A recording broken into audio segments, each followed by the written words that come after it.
ছোটবেলায় স্কুলে যাবার ইচ্ছা না থাকলে যা করতাম। ওমা, আজকে না আমার স্কুলে যেতে একটুও ভালো লাগছে না। কেন? খুব পেটে যন্ত্রণা হচ্ছে, জানি না কেন। সকালবেলা ঘুম থেকে ওঠা থেকেই খুব পেটে যন্ত্রণা হচ্ছে। আচ্ছা, আবার নতুন ধরনের বাহানা শুরু হয়ে গেল। হ্যাঁ, আজকে তোর এমন অবস্থা করব না সারাদিন যে তুই আর কোনোদিন বলবি না যে আমি স্কুলে যাব না। ঠিক আছে, যা রেস্ট নে। আচ্ছা ঠিক আছে মা।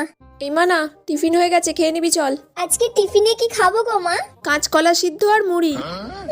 এখন কাঁচকলা সেদ্ধ আর মুড়ি খেতে হবে আমাকে, তো স্কুলে যাব না বলেও জ্বালায় পড়লাম। A few moments later. মা, দুপুরে আজকে চিকেন করেছো? দুপুরে আজকে করেছি পাতলা সবজির ঝোল, আর সাথে কাঁচকলা সিদ্ধ আছে, ওই দিয়ে ভাত দিয়ে মেখে ভালো করে খেয়ে নিবি। আবার কাঁচকলা?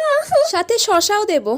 সারা দিন ধরে আমি শুধু কাঁচকলা সিদ্ধই খেয়ে যাচ্ছি, আর ভালো লাগে না। দেখ কেমন লাগে এবার।